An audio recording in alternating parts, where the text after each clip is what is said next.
We're going to get going here. We got quite a bit of business this morning, so call the meeting to order. Welcome, everyone. First item of business is public comment. Anyone here for that? Okay, if not, we're going to do just approve the minutes, and then we're going to move on to our new business, B and C. So, anyone willing to move on the minutes? I'll move on the minutes of October 30th. Okay, we got a motion by Paul. Second. And a second, is there any discussion on that? Hearing none, all those in favor? Aye. Opposed? Motion carries. Okay, we'll move down to new business, service bid approval. Bet that's why you're here. Yes, sir. Well, welcome. Thank you. Come on up, sit at the table here. I think we had two proposals.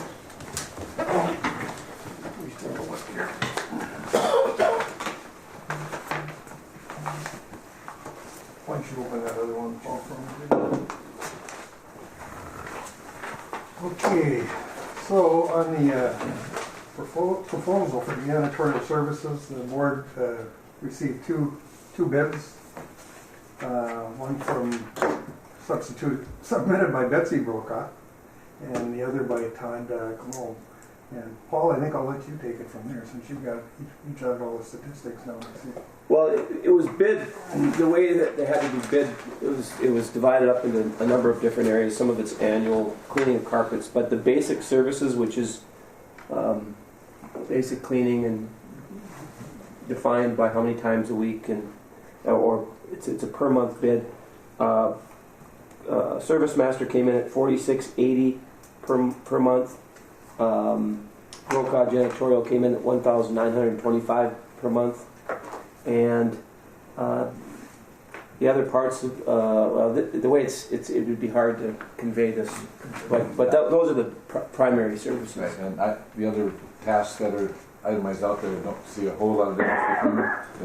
They're very similar. The semi-annual cleaning of windows, cleaning of carpets, and then allowance for supplies, all very close. Like the big ones, the basic per month services, $46.80 for Service Master, $1,925 for Brokaw. Move to accept low bid. We have a motion.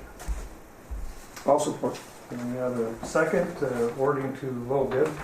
Go ahead, please, Brent. And what is the term limit of that bid? Or how long was that? I believe you did that for 3 years. 3 years? Okay. We'll add that to my motion. Stay in there. All right, 3 years. Yeah. Duly noted. Is it in there? It's not in here, but I believe it is 3 years. Yeah. I believe so. All Double right. check here if you want. Kind of going to check here just to make sure.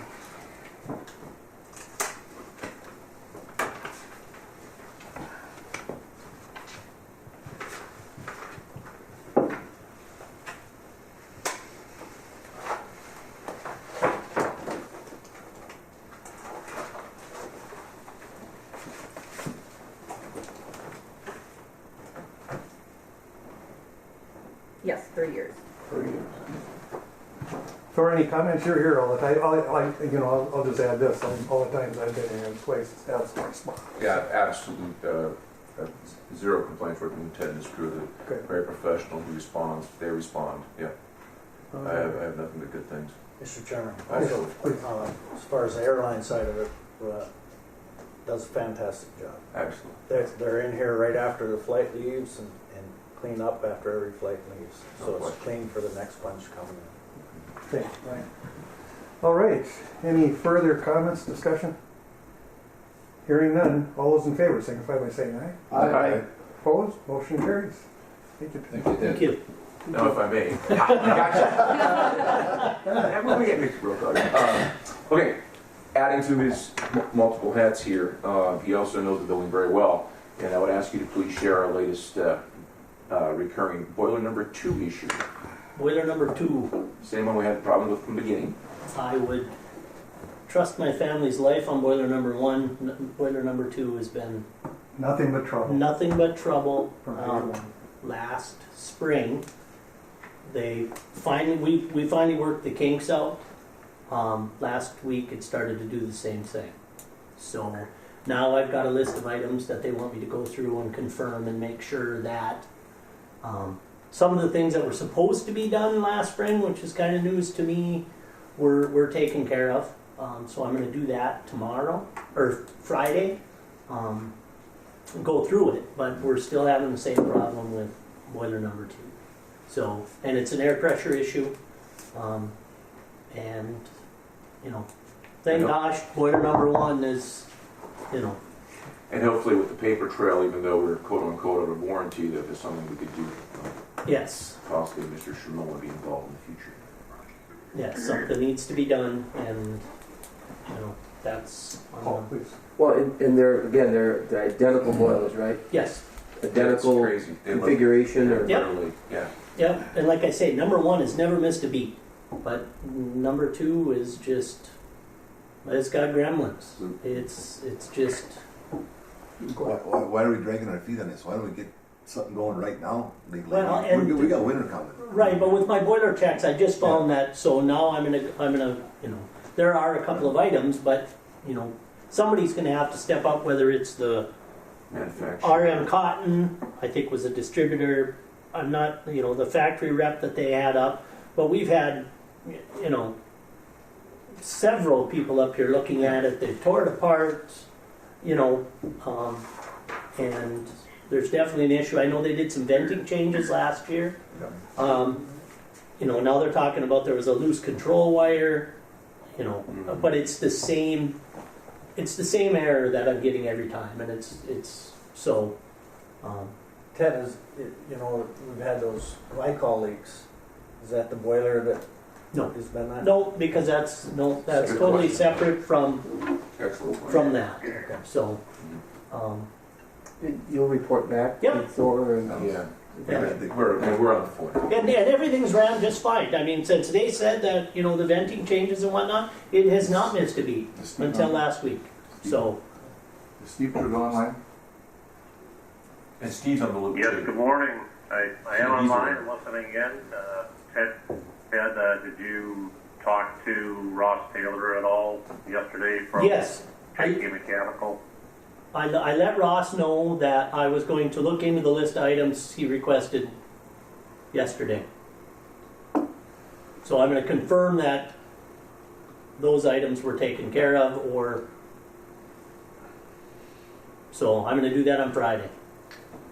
You know, Steve, That's great. I just interject for a second here, but I think, you know, the obvious concern for the commission is we're running on one dependable boiler and one that doesn't work, and we're going into winter. What happens if we lost number 1? It put us in quite a bit of jeopardy here. Ted would have to sit by number 2 and run it by hand. But I agree with Walt. I mean, Ted, if you got some items to go through and check, and then if we continue, I think at that time we need to engage, you know, moving forward with some kind of action. Because It's important to remember the process and, you know, what has happened in the past, what's been done since, all the corrections that I recall. I mean, I don't have my notes in front of me, but problems that were systematic previously were, to my knowledge, all corrected last winter. And finally got that boiler to a point that it was good. It was running. Everything was great. So, you know, now it's idle and not much use, obviously, through the spring, summer, fall months. Now we're taxing it a little bit with the onset of this year's winter temperatures, and there's issues again. So we'll certainly dig into it right away, but I think it's, you know, important to remember what had been done. It was running. It was all good. So we'll take each thing one at a time, get through the list of suggested items to look at that JK and RM Cotton forwarded on to Ted, and then we'll follow back up with JK, you know, Friday or Monday, and see what we need to do to get a service technician right away to take a look at it. If, you know, the things that they're putting on the list, Ted, you know, are not doing the trick, right? Because it could still be an air pressure issue. I don't know. Yes, and I'll look at the items. forth, please. No, go ahead, no. And Steve's been helpful in working with Ted. We'll get it, but my concern is that how long can we continue with this and eventually? Obviously, the professionals, the manufacturer, the dealer, the distributor, their engineering team, they're obviously missing something, quote unquote, obvious. There's something, there's no reason why, right, brother, one identical, they're literally side by side. Well, and that's you know, the one thing with changing of the venting is both boilers were vented identically the same, Yes. and we had to change the venting to take care of the issue on one boiler. Mhm. So, you know, but you know, with the technology that's in these boilers, you know, sometimes it is just a little something, and that's the thing is they try and squeeze so much efficiency out of them. They're so complicated. You get one little hiccup, it's just a chain reaction. So that's, you know, my experience with these high efficiency condensing boilers is that's the problem with them.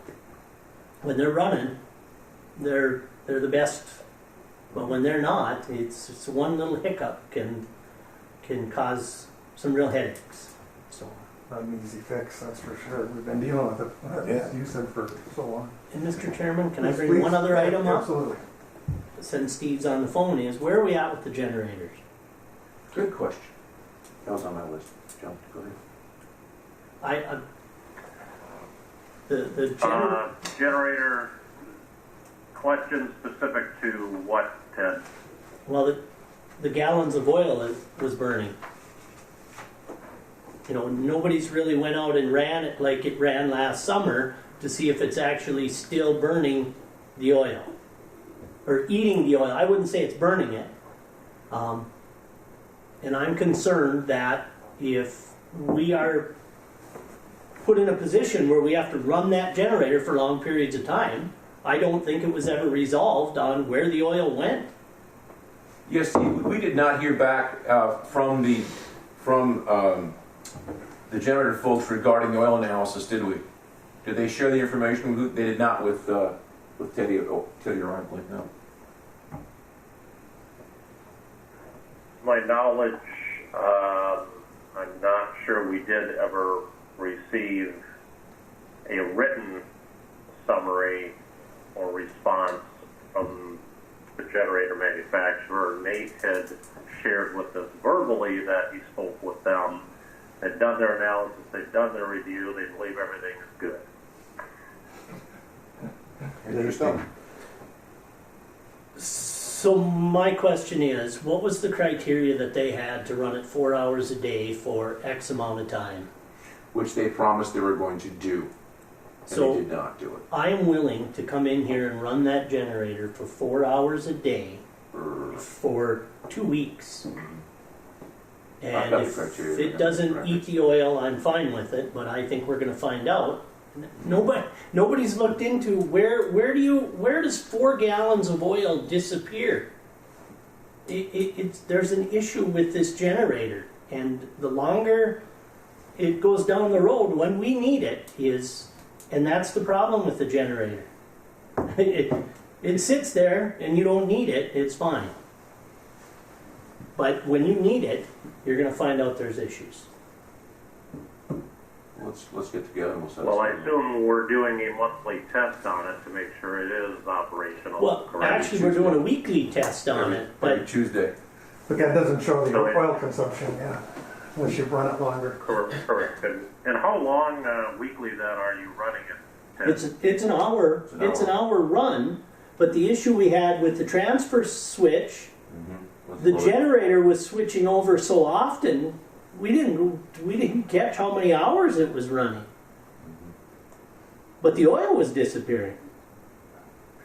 But currently, how is it operating? So you're running it for an hour each week, and is there any kind of a measure on oil consumption, over the last 6 to 8 weeks? No, Do you believe it is going through excessive oil currently? I've been waiting to hear from the manufacturer on what we're going to do to run this generator to make sure that it's the weekly test isn't probably long enough to determine if it's eating the oil.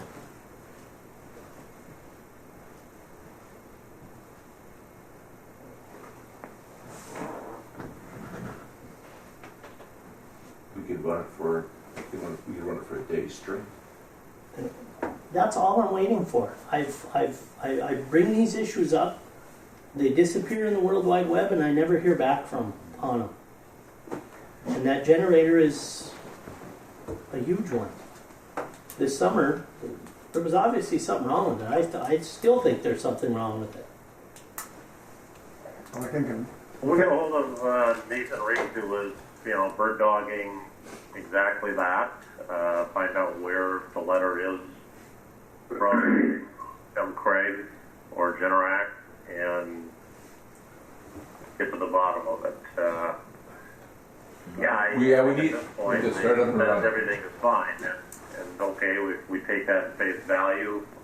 I agree. Let's then take the initiative to run it, on your own for 24 hours and monitor it. How about, And see what's happening. Steve is Thor, how about this, can we set up a conference call with all the players in that project? So Teddy and I can chat directly with the generator folks and have Nate on the line with us. Yeah, let's start with Let's Nate, do that. the internal discussion with him to get Got caught up on where he's at in the conversations with them. And would it be possible to get Generac? Let's go above the dealer / warranty provider and get Generac on the line also at the same time. Yeah, and that's the conversation that he had, I believe, is he did already do that. He went above HM Craig and went right to Generac and had those discussions, and that's the information that we're waiting for in writing, is that they believe that results and whatever they tested and brought back and researched and looked at, they believe everything is good, which just kind of tells me they don't know. If they don't know what the issue was or is. Walt, would it be best if we ran that 24-hour test or that whatever test before you had that meeting, so you actually have some results on whether it is eating oil or whether it's not eating oil I agree. when you have that meeting? I agree. And I believe so. I think we go want ahead to and run it. Yeah. certainly confer with Nate and get his take on, exactly that. Well, that would seem to make a difference. Hey, Steve and Ted, this is Bob Ford. Question for you. So if we've been running it 1 hour weekly for a good period of time now, would we be showing oil consumption over just the additive effect of doing that 1 hour every week? Or is there additional stress that is put on it that would warrant additional oil consumption if you run it for 24 hours?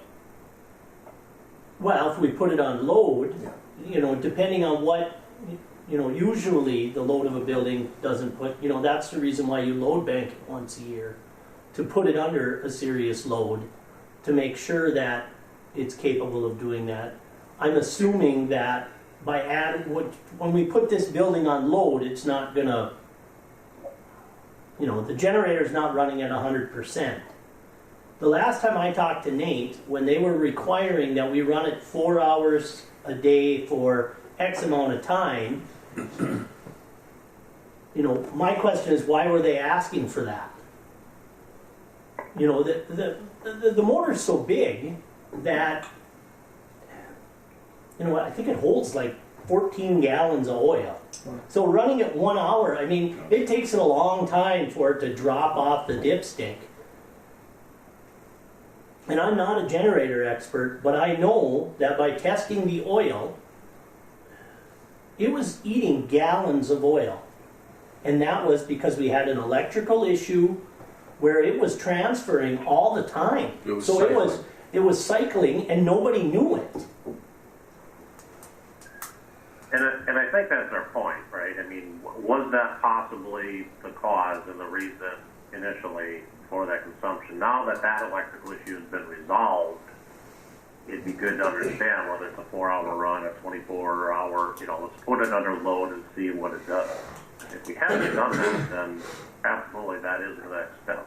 Well, then, I'm sorry. Go ahead, Tim. One request I think we should have is, when I've asked for it, I was told it was in the O&Ms, it is not. Where is the startup report and the load banking test that they were required to do at startup? Is it on the screen? No, It's not there should have been a startup report, and they should have load banked that unit on site when they did startup, I believe. Yeah, and it's not on the screen. And It's not on there's paperwork, there's Right. tests that they had to do, and when we were having that issue, I asked for that paperwork. I don't know if it was the Generac said it was in the O&Ms. It's not in the O&Ms, and I have not been able, and I've asked for that. And I think that would be were those tests done? And the issue is too is that it's hard to get a fair comparison, apples to apples, because all of this what happens is, okay, we know that we were cycling on and off because electrical issue, and we know what happened through that. We burned a lot of oil. Excuse me. The second part is that when we load bank tested it, remember that load test only lasted for 1 hour. I meant 2, but I think it was actually 1. Either way, go with 2. Fine.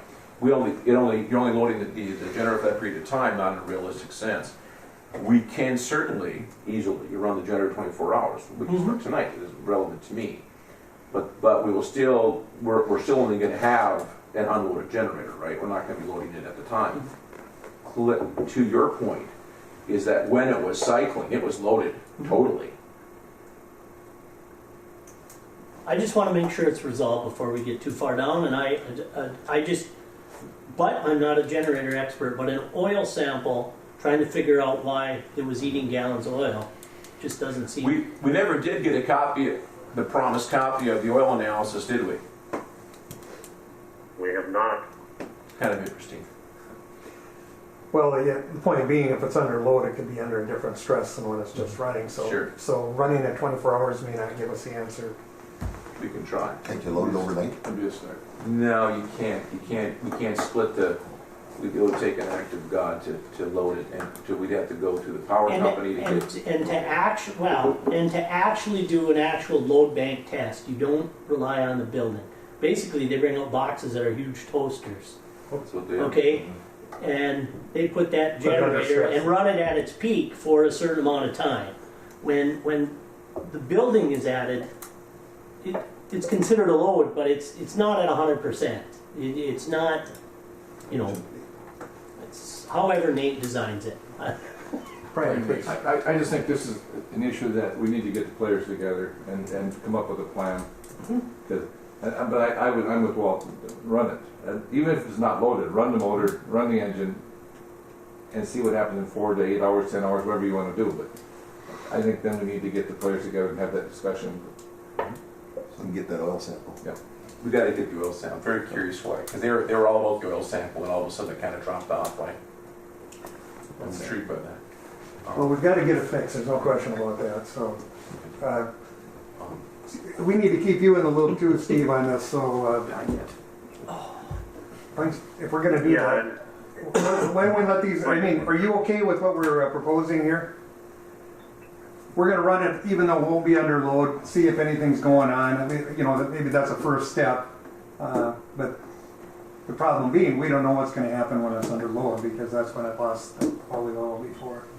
I'm willing to, Mr. Chairman, I'm willing to do whatever, but I want somebody to tell me what, so that rather than me calling and saying it ate 2 gallons of oil, I want them to lay out the criteria so that I'm following their rules.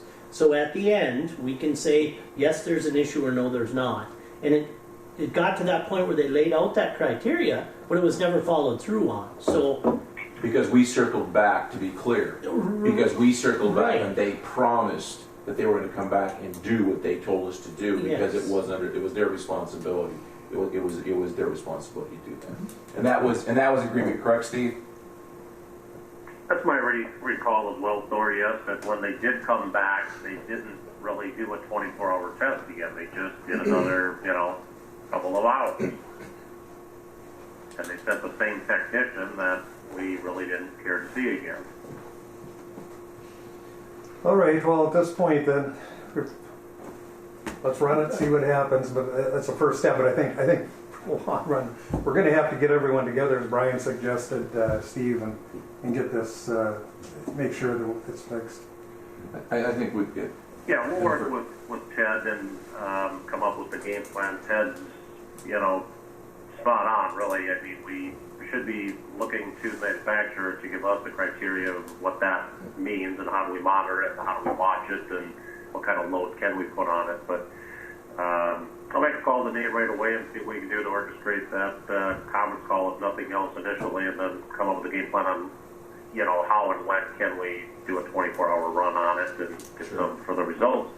Because this will compound itself a little bit, too. If we, we're still looking for, I believe, Bob Coors helped me out here, but I think we're still looking for Nate's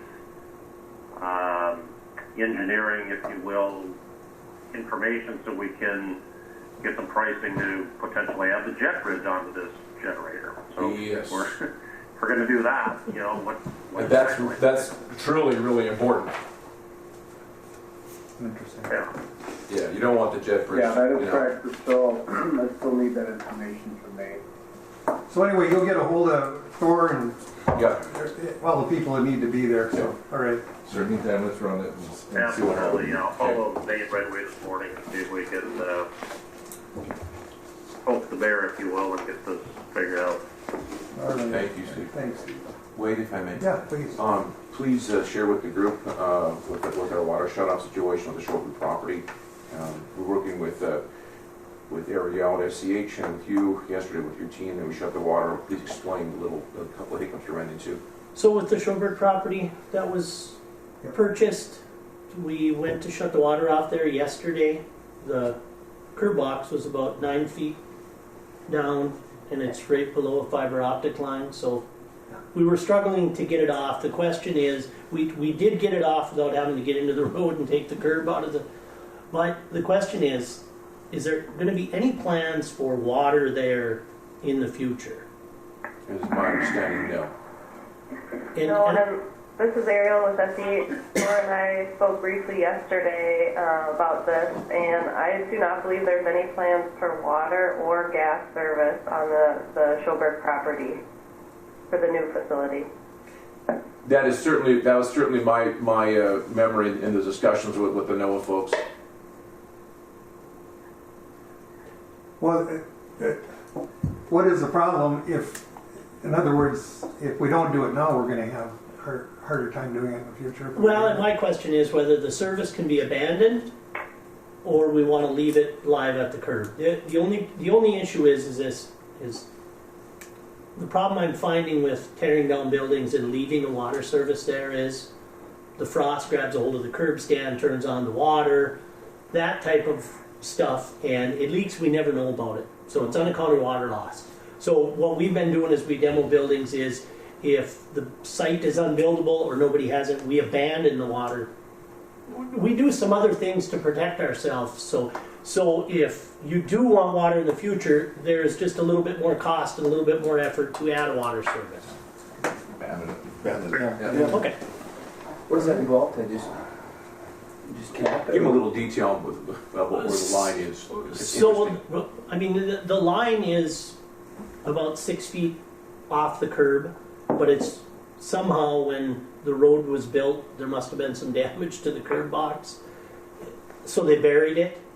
So, but it's below a fiber optic line, about 4 feet. So for us to access it, to dig it safely, we were going to either have to take out part of the road and the curb to go underneath, or we were going to have to go on private property, which we don't like to do, to be able to. And we were able to get it shut off, but I'm not going to go back to the main, but I am going to go down there and cap it at the curb box. Whereas, But the owner of the private property has no problem. They know, I don't care, get it done. but it's an issue with, a lot of times if we tear them down and somebody's going to rebuild, we just shut the water off. Yeah.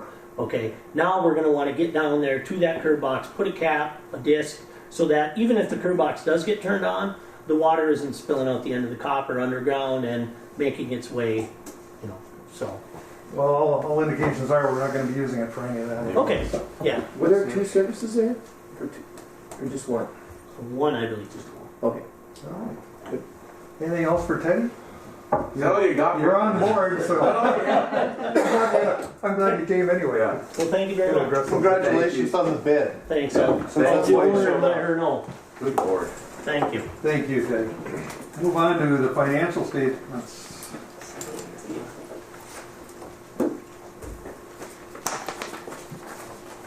Tyra, anything we need to know there?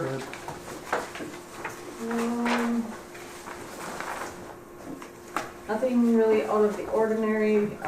Regular bills are $25,932.87. We had a few terminal phase 2 bills of $52,764.56. Some runway phase 3 for a total of $301,473.81. And that does include the final payoff to the Showbirds, so that will be cleared out. And then there were a few bills that were paid prior to the meeting. Regular claims totaling $742.31, and then the runway KGM for their payment app of $81,617.83. And I believe that one was actually approved at the last meeting, but it wasn't in the bill statement at that time. Okay. All right, which the board? I would make a motion to pay. Okay, we've got a motion.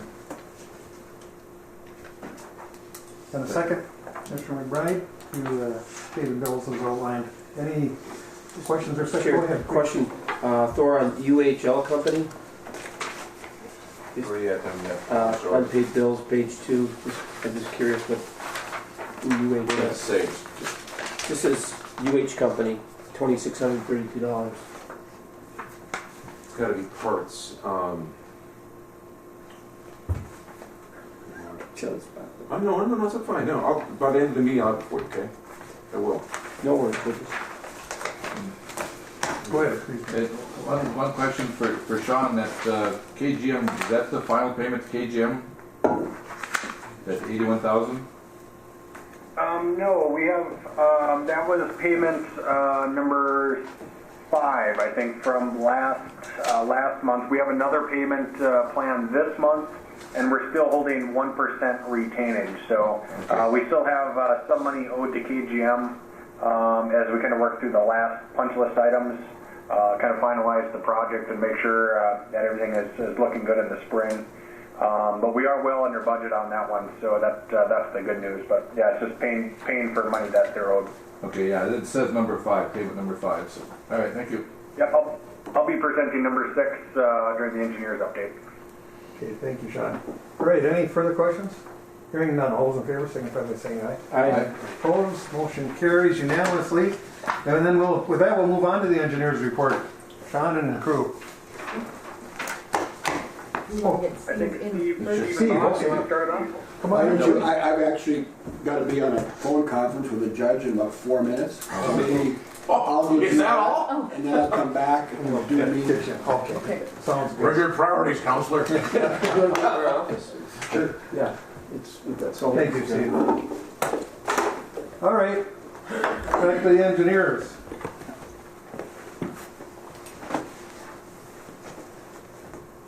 And Bob, do you want to start that off? Terminal update? Yeah, so we have the terminal update Steve sent out, the punch list items earlier. Does everybody have those?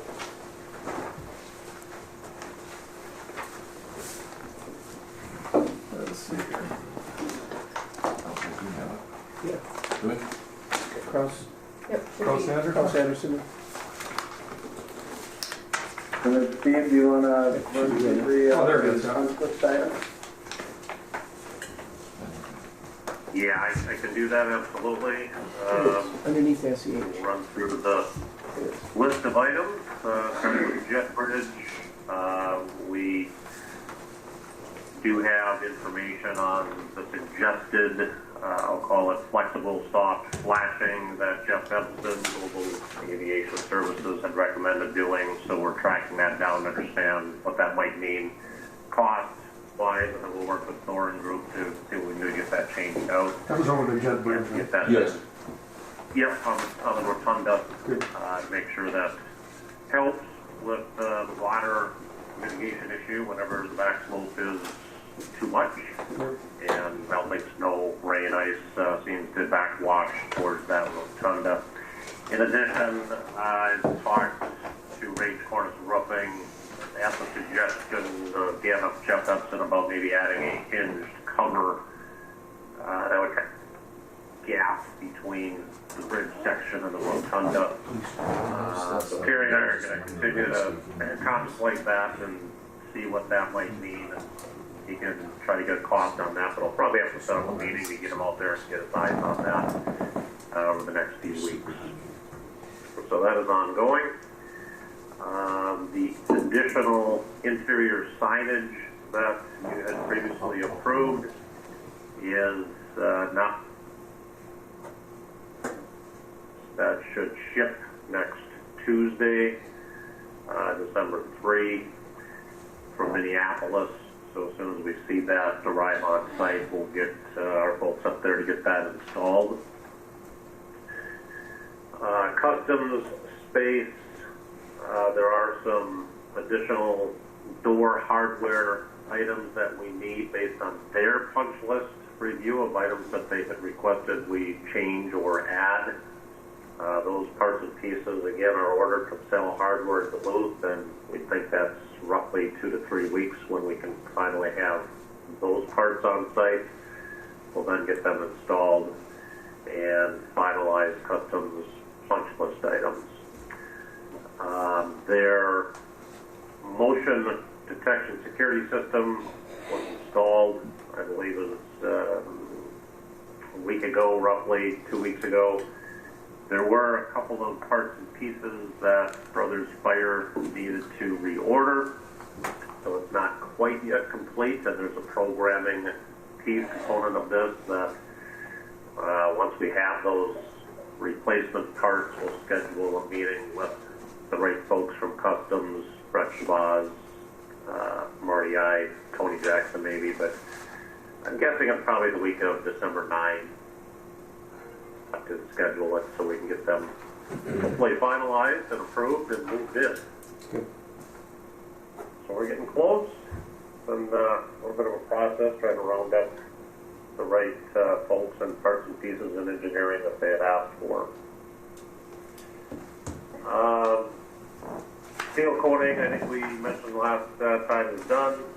The southeast side of the facility, we had also asked if we could infrared heat a little bit of the asphalt marring in front of the terminal, phase 2 area. Their infrared machine, Asphalt of Duluth Company, broke down this fall. It took a while to get the replacement parts, which they now have, but now we're in the winter. So that will play until spring of 2020. We can work with them to come up and get those corrections done.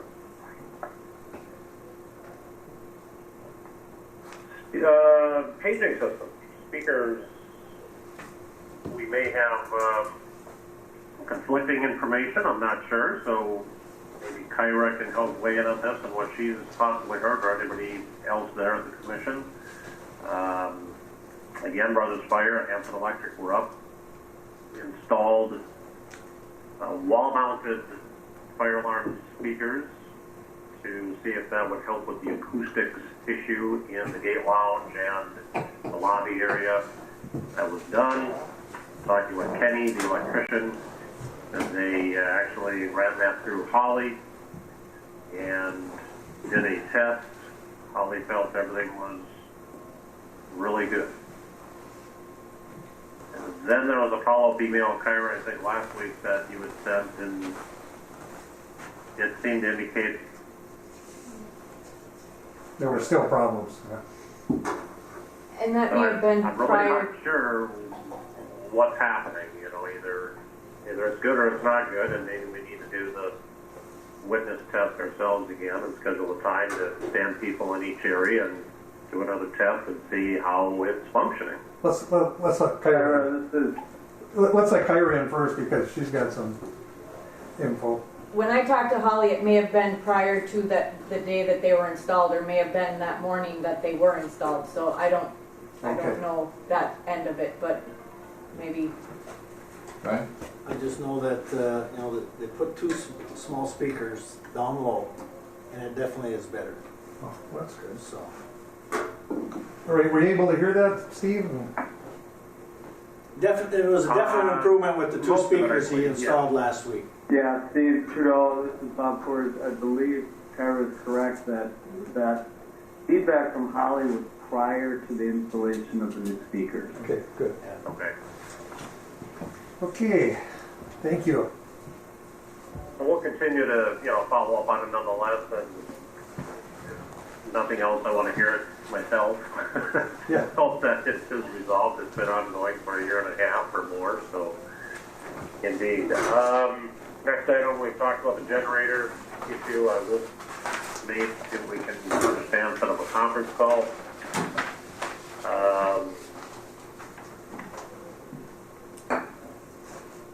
I think that, for the most part, covers it. We will work with Kyra to gather a couple more parts and pieces for customs. We need to buy a refrigerator, microwave still. They've added 4 or 5 lockers, which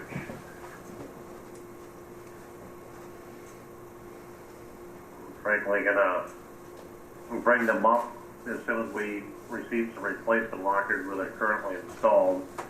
But they are basically, we put them in a temporary position here in Bemidji, but we're thinking that's probably the week of December 9 or December 16. So we'll keep everybody posted on that. Kyra, you had a question, I think. I was talking with Joe a couple of days ago on Customs phone system, the hardware. I think they'd asked for 5 or 6 phones, 6 handsets.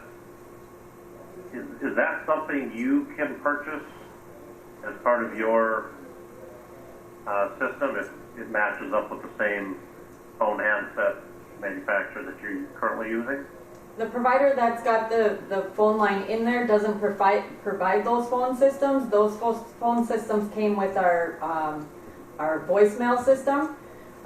So the phones, like we had talked prior when we had that little meeting in there with CBP, they need to be purchased on their own. And I thought you had a couple ideas on where to order them from and phones to get. So that was my understanding. Yeah, I don't know, but maybe that came from Nate, so I'll follow up with Nate and maybe Brett Shabazz at Customs and see if they have a manufacturer that they like. Shouldn't be anything too difficult to find, some handsets that work, just any phone setup company, whether it's local telecom or somebody further away. Yeah, because they just need to be able to. Repeater? Just a second, Steve. Kyra was talking. They just need to be able to connect to each other. I believe there's only one phone line which can be answered on any of the phone systems or the phones. And I think they just have one. They might have one voicemail line. I don't recall, but they don't have the complex system that we have in our office with the different lines and different voicemails and whatnot. So it's not a real complicated phone that they're needing. Not compatible. Yeah. Were you able to hear all of that? I did. Okay. I did. And that is my recollection as well. We do just have one line. They want 6 handsets. They should all be connected and tied together. and one voicemail set up. So we'll follow back up with Nate and see what we can resolve and talk to Customs. Okay, thank you.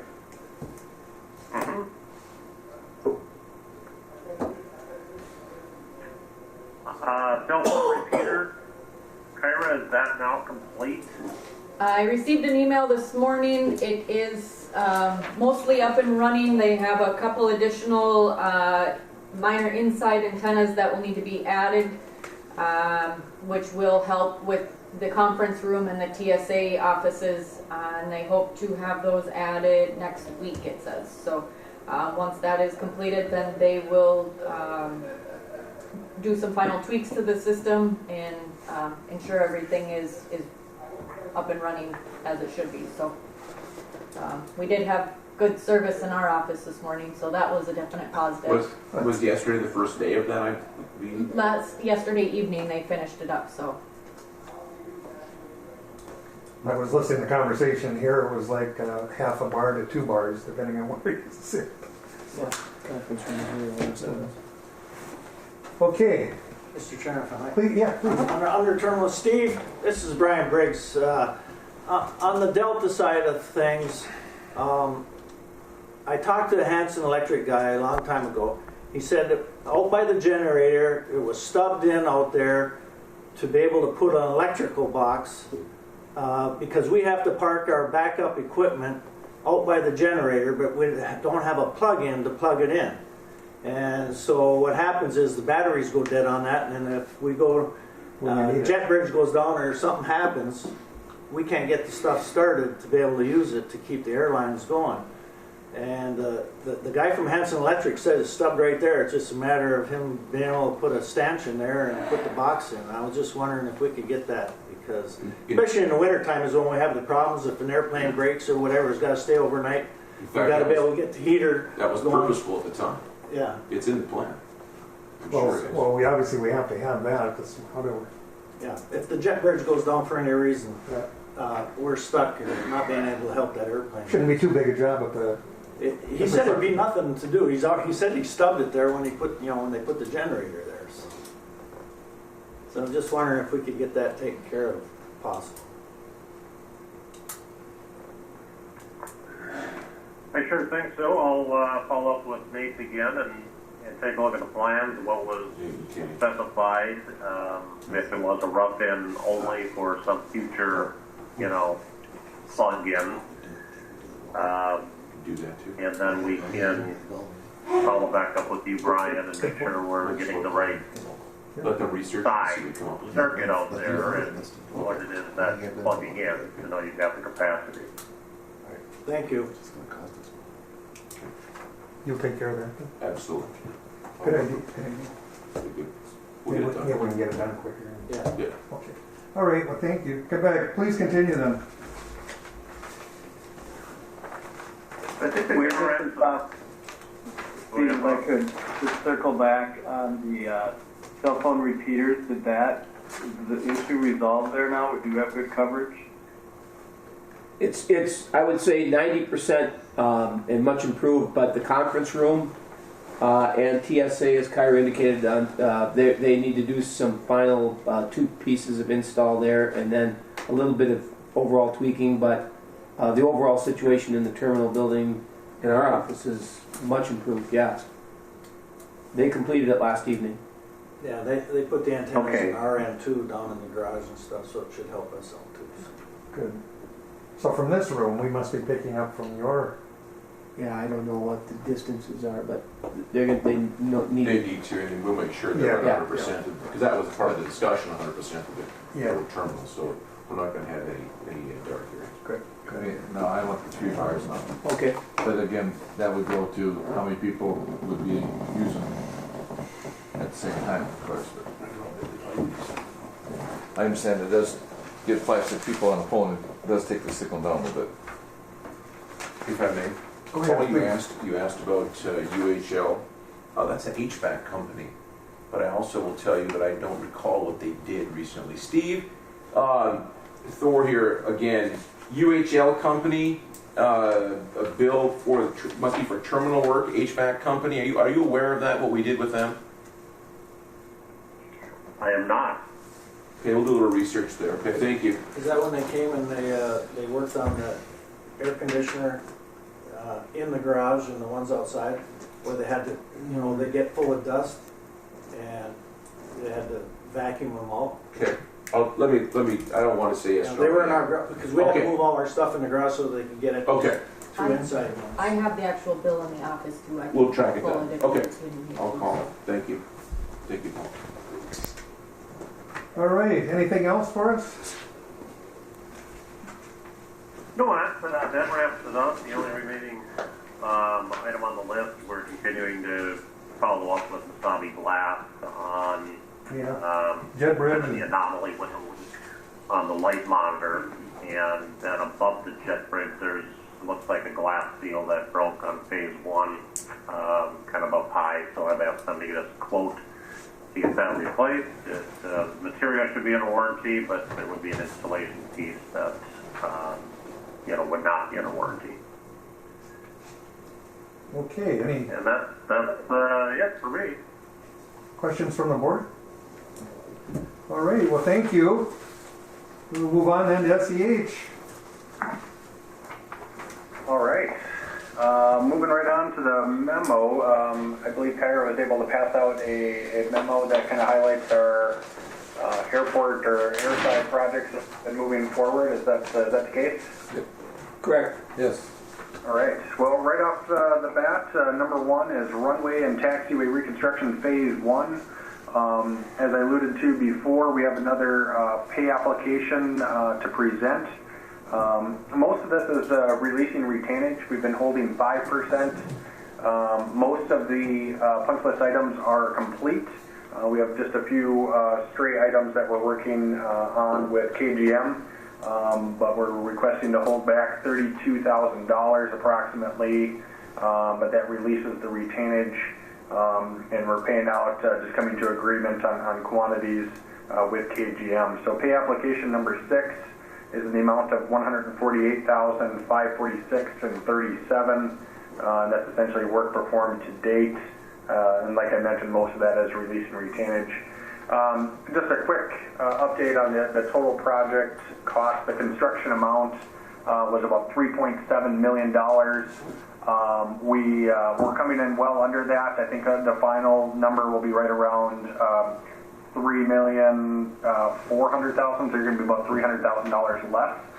And a lot of that is, we just had some contingencies in there for bad soils in different items. So I think that's just good news. We had financially, we had a very good project and be able to complete that. So, I think any questions, I'll entertain any questions for that payment to KGM. Sean, this is Brian. Now you said as a customer you hold back 5% retainage. Now we've released some of that. Is that kind of common as a project comes to close, but there's still some smaller items? You start releasing some of that retainage. Yeah, I would say it is. It's such a big project. I think right now we're at about 3.3 million. If you hold 5%, that's just a large sum of money. For the items that are outstanding, you try to keep it in line and not hold the contractors that they've earned. It's kind of in line with the work that you're requesting them to do. You want to keep their attention and make sure they're responsive, but at the same time you don't want to be holding back money that they've earned. So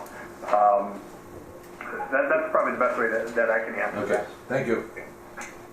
Okay, well, back to the pay application then. You'll be looking for action on that. Correct. Wishes of the board. Someone. Okay, we've got a motion by Walt Second. and a second by Harley. Any discussion on that? 148, 546, 37. All those in favor signify by saying aye. Aye. Opposed? Motion carries. Okay, please continue. Item number 2 is land acquisition and relocation. I believe I heard some updates in the financials about payments to the Schobergs. The acquisition piece is complete. That's been complete for a couple months, and the relocation is also complete. They officially moved out. I want to say early November. I guess I don't have the exact date on my records here, but the move was complete. ProSource, Jason and Shannon from ProSource were on site on November 18th. They completed an inspection and recommended final payment and corresponded with Kyra on those payments. And just copied a few notes from Jason's report that the Schobergs made an excellent effort in clearing their homes and site. As everyone's aware of, that was kind of a daunting task. So there's quite a few items over there, and for the most part, they did pretty good. There's a few minor things, and whatever else is remaining will be picked up as part of our weather balloon facility relocation project as part of our demolition. So we'll be able to go right in there and take the buildings out and anything else that is left there. But Jason and Shannon from ProSource indicated that they definitely met the intent and did a great job considering the conditions there. ProSource recommended locking the property. I guess as you're working through some of the facility items of turning off the water and weatherizing the property, locking the facility. Those buildings most likely won't be torn down until August or September of next summer. So any sort of securing that you need to do to make sure, even though they're going to be protected, you want to keep those locked up just for safety's sake. So. Other than that, really, I don't have any updates. Again, it's closing out that project. There'll be a little bit more paperwork going back and forth as we make the final claims to the Schobergs. But all in all, I think most of the property paperwork stuff is done. I don't know if Casey, you have anything to add on that. So. And Kyra, that I know you've been corresponding with Jason and Shannon. If you have anything to add as well. Nope, that's... Well, considering the weather, I think it probably went pretty well as it could. Thor? Yeah. To add to it, regarding the Boyer property, which is the property just short of these, I chatted with Mr. Boyer a month or two ago, and he promised me he was going to obtain another appraisal for his property. I'll work with him to continue. He's aware that there will be no money available until after the first of the year. If he's interested in selling, I should recommend we keep on that track. Regarding the Schoberg property, also you heard the discussion earlier with Ted. Water has been shut off, power is off, gas is off, and then before I forget on my notes, the borings were done yesterday, so that's complete. So Ariel, you can put that on your checklist. That was done yesterday. Okay. Go ahead, please. Who's going to take care of locking it? We'll take care of that. Just put a hasp padlock on it, or? She should just literally make it permanent. We could nail it shut. Nail it shut. Screw shut. Yeah, but I just wondered. I mean, that's easy thing to not to overlook if you don't have somebody that's going to be doing it. Okay. Okay, anything else on the land acquisition then, Sean, or is that it? Nothing for me unless there's questions. Oh, that's it then. Okay, we'll move on to runway and taxiway reconstruction phases. Phase 2, project team met with the contractor, Int'l Brothers. So we have a new contractor for phase 2. We had one of the first pre-construction meetings. We're going to have another one in the spring, but this one was dedicated specific to obstruction removal. That will occur here in December. We met on November 18th and had a good meeting. They had a good turnout from Int'l Brothers, probably 4 or 5 individuals that came. They seem really engaged. I think they're definitely coming to make sure they get the work done. So far, they've been really responsive on doing their submittals. So we're off to a good start on that one. Obstruction removal, their schedule that they provided, they're anticipated to start on December 2nd, which is hard to believe that that's next Monday already. So we'll see some activity for those removals. They're going to start with on-airport obstructions on the north end and start working their way around. Ron Rebenzer with SEH will be on site to meet them and kind of work with Thor and Thor's staff to get that work completed. But most likely at least a month, if not a little bit longer, depending on the weather and conditions. They're going to be working their way around the airport and taking down some trees. Yeah, Sean, I chatted with Scott of Ewan yesterday, so we're prepared for 8 o'clock Monday morning, December 2nd, that we'll start the project. Perfect. Okay. So one formality is a notice to proceed for obstruction removal. So it's just a paper basically saying the project's starting and that you guys are giving them permission to start the project. I sent the form to Kyra late last night, so I don't know if you need a motion for that, but it's just an okay for the project to get started. And Sean, did you, regarding the clearing, did you have a discussion with the real estate folks regarding? I have. Say again? Yeah, I have not been able to connect. I did get the voicemail, so I'm still working to connect with her to discuss the off-airport property specific. I believe it's the Spildy property. That's correct. Off the taxiway edge. So we haven't connected yet, but we do have a conversation that we'll talk about the impacts to that.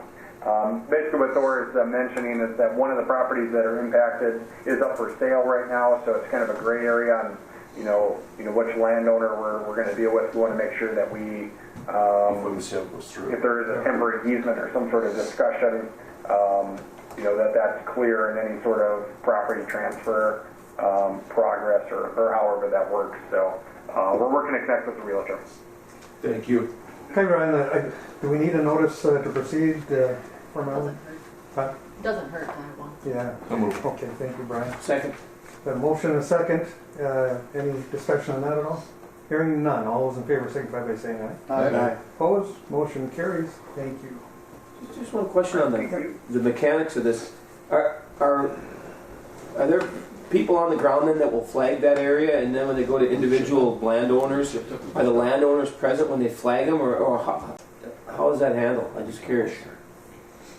So we have a surveyor lined up to be up there to meet the crew next week. So they're going to mark all the areas on airport. We met with some landowners a week ago. I'll give an update on that in a moment, but we promised them a notice period that we would give them, I believe we said 7 days before we would flag the obstructions on their property. Obviously, if we can come to an agreement with them and they don't mind, we can access that property sooner. We just want to make sure that we give off-airport property owners an opportunity to respond and do that. So we said we'd give them 7 days notice to flag the property on the obstructions that are going to be removed, and then 7 days notice before we actually remove the obstructions that are on there that have been flagged. So does that answer your question? Yes. Yep. Thanks. Sean, Brian asked a great question about removal. Please share with the group what came to what came to our discussion regarding. Initially, we were planning on for the tree removal. We were going to be chipping the trees basically with a drum type of a cutter. But as we've learned, apparently there's some areas because of the Army Corps of Engineers and wetland areas that we cannot do that. Correct? That is correct. Yeah. This will get you all worked up on a Wednesday morning, but you can't mulch it. Never mind. So the way they intended to remove most of the obstructions was they basically have an attachment on an excavator. You probably have seen this operation before, but it just grinds trees right to a pulp right in place, right down to the stump. We can do that in the upland areas. So anywhere there's upland trees, they can do that. It's limited on what they can do in the wetland areas. Tree pulp is considered fill in wetland areas, so we have to be cautious on how much of that pulp gets put into wet areas. So they can still grind the trees, they just have to make sure the chippings go in the upland areas. So it's a little bit of a fine line we got to walk. Because obviously mulch is bad. We're in line with the Army Corps permit that we have. Sean, I don't think you were with us, but I'll never forget when we had the stumps out here along the runway, and they stopped us from doing anything. I mean, if a plane had gone on, gee, it was just crazy. That's what that picture of us in the boardroom standing on that parcel. That's what that was all about back in the day. So, it gets pretty crazy. Anyway, we're gonna have to comply, huh? I want to Yeah, know that's who the the person rules, I is. guess. I guess they pay for it for most of it, so we gotta play by their rules. But, yeah, we intend to get the trees ground down as much as we can. You know, a lot of snow makes that more difficult, but we'll do the best we can out there. Yeah, that's not good. Go ahead, please. One follow-up on that, what's gonna be taking place to maintain this as a clear zone? Is there gonna be some chemical additive, or what, how are we gonna maintain that? That's a good question. I know we normally specify Garland 3A, which is a growth inhibitor. I believe that was specified. I guess I don't have that detail in front of me. And Chelsea's on vacation, so I'm I'm on my own here. But I can follow up with that. But usually you cut them and then spray them to get any sort of shoots or offshoots that grow. That's sprayed in the summertime after once the growth starts happening, it kind of inhibits that growth. And you can legally use the garland, but you can't legally mulch. And it's all about safety. The fascinating thing about it's all about human safety. It's totally insane. It's literally. Yeah. And I suppose you couldn't move deer in. They don't last long. All right. Anything else on that? Yep, the follow-up discussion. The project team met with affected landowners on November 18th. We had the bar and VU properties represented at the meeting. So and it went very well, I thought. I thought so too. Yeah, they came with some good questions, good concerns, valid concerns. So yeah, that was good. We found out that the VU property actually is not impacted at all. That property was transferred back in 2002 as part of the RPZ initiative. Long before my time, so that was good to learn that there was about 1.4 acres that we thought was on private property. Turns out it's on your property, so we can move ahead with that. I've sent some correspondence to Wayne Bayou to share that information and then the title transfer, so that you'll have that for his records as well. So we do also have an opportunity for any affected landowners to be present at 11 a.m. today. Again, our intention was to be there, so our apologies for not making it in person. But we'll be available for the same video conference that we're doing now at 11 o'clock should any adjacent landowners be present to ask any questions. Good. Any questions? Okay. I'll continue then, Sean. Thank you. Weather balloon facility. Ariel will provide an update. Good morning, everyone. Just a quick update. The memo of understanding between the FAA Weather Service and INL is being reviewed by the FAA and National Weather Service Legal. Right now, it's in the National Weather Service hands. They recognize it's been outstanding for some time now, and so they're going to be making some bigger pushes this month after the holiday to get that resolved and just completed. So the biggest item I wanted to bring to your attention today is that we received the results of the independent fee estimate for our SCHPs for this project. And we had Becker Hoppy, Randy Van Natta of that firm, completed that last week. His estimate came in between $244,100 and $298,300. So it was significantly over our proposed fee of $175,200. So we're requesting a proposal for the design and bidding services for this weather balloon facility relocation in the amount of $175,200. We had a good conversation with Randy on some of the discrepancies and why his estimate was so much higher. Cairo was a part of that discussion, and I think we still feel comfortable with our number, and that we would like some approval on that during this meeting. I'm comfortable with that number. Is that a motion? I'll make that motion. Okay, we've got a motion. Is there a second? Thank you, Brian. So we've got a motion and a second. Any discussion on this? So you have to be within a certain percentage, right? And if where does it go from here then after we agree to this number with? Correct. Since we weren't within 10% of each other, Randy has made some notes as to the discrepancies and why we were different, and we can prepare a statement to that effect with Kyra's help during the 2020 grant request. Okay. So I believe at this time there's no action required since we were below, and we'll just keep following up on that going forward during the grant request process. Okay. All right, thank you.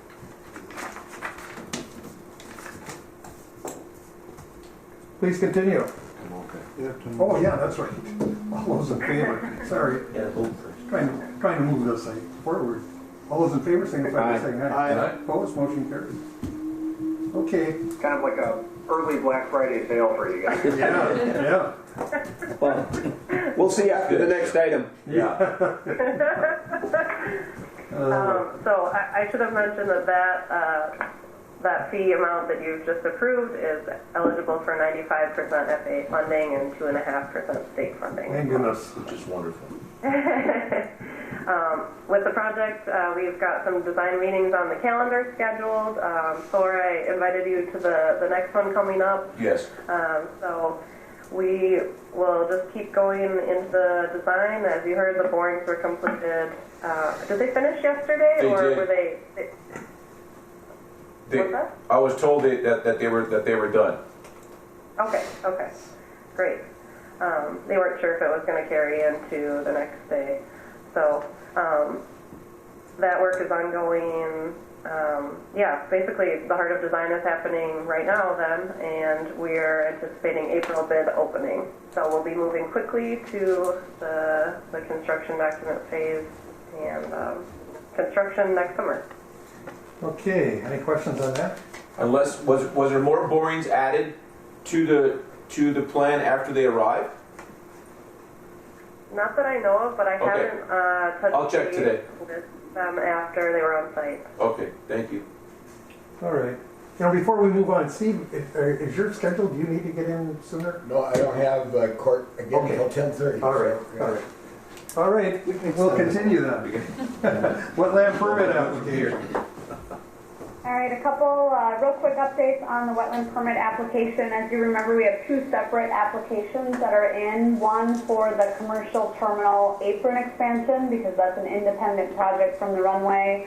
The Army Corps did approve that wetland permit a couple months ago, and we're just waiting on Coochin County still to verify the WACA approval, and we've been following up with them, but hopefully we'll wrap their approval up here this month. And then once we get their approval, then we would move forward with finalizing the wetland credit purchase. We're just waiting on the county. And then the second permit application is for the runway and taxiway project. And that was submitted to the Corps, I believe in September, and they're reviewing it currently. We're hoping that it'll fit under a transportation general permit rather than an individual permit. The type of permit doesn't really impact the quantity of mitigation or anything like that. It just impacts the timeline. So we're hoping to fall into that, a little bit easier permit process, but just waiting to hear from the Corps. So that's pretty much it on the wetland side. If there's any questions, we're happy to answer them. Questions? No? We'll move on then. Wetland, public, what is it? The wetland application itself? Oh, okay. So there's no action. We're just kind of in a waiting phase right now on those. They've both been submitted. All right. So then we'll move on to public involvement. Shareholder. Public involvement. We just kind of listed a few meetings that we've had over the last month since our last meeting. I'll just summarize them very quickly. FAA coordination meeting, October 31st. And that's just ongoing and upcoming projects. Pre-construction meeting with the project team, as I mentioned, on November 18th. The landowners we met with on November 18th. And a project meeting was held with the National Weather Service concerning that balloon facility that Ariel mentioned. So that's just a very brief summary. Okay. Any questions on that? All right. Move on. Yeah. PFC application, item 8. Again, this has just been, kind of working its way through the system. The FAA issued their letter of acknowledgement, which basically means that it's their approval of the PFC that came in on November 21st. The air carriers were notified a day later, and then we just have that note on the memorandum, just that if bond funds are appropriated for future use, it will affect the PFC application. We just have to be cognizant of that as we go forward. The existing PFC is waiting for the closeout of phases 1 and 2 of the terminal project to amend that existing PFC to the final cost. So just a little bit of work going forward as we finalize remaining items with cost. Any questions on the PFC? No. Upcoming meeting dates, again, we have an FAA project coordination meeting scheduled for December 3rd from 2 to 4. We'll be down potentially at the FAA at the airport, and there'll be a call-in, go-to meeting set up. And we also, as I mentioned before, we have an opportunity for neighbors to come and discuss the obstruction removal project. They may arrive at 11. We probably should put an RSVP on there, but we'll just have to kind of wait and see if anybody shows up for that meeting. All right. Any questions? You guys will be available by phone if somebody does. Yeah, I think we might just come right back up to this room, and if we need to, we can just log in and do a video conference call. So, thank you. We'll be available. All right. Well, thank you. We can move on then to old business, I guess. Airport lease agreement. That must be Steve. You done it? Yeah. Unless you had any questions, you didn't have anything else, did you, for us, Sean? No, I think we're good. Yeah, okay. Ariel, are you good? I think that's it. All right. Thank you. Benita online? You. Benita online? I don't. Yeah, Benita had to sign off. She had to run to an appointment. So I think she's good as well. Okay. Good. Sounds good. All right, Steve, welcome. Good to be here. Good to have you. Well, the only way it could be better if Bob was here. Yeah. We miss him. Yeah, well, first meeting I've been to in a long time for the airport, and Bob wasn't. Yeah. Forever, actually. Several items that Kyra has told me that she wanted me to discuss here today. One, I think, was brought up by Harley with regard to the airport agreement between the city and the county and Harley has suggested this with several of the city joint venture type things, that rather than as currently required that the members be council members, that be optional with the city council and the county board rather than mandatory. Currently, this whole cooperative effort with the city and the county is just under the terms of an agreement, and by the terms of that agreement, there are two city council members that sit, two county board members that sit, and then a fifth member, which is currently Paul, who is appointed by the city and approved by the county.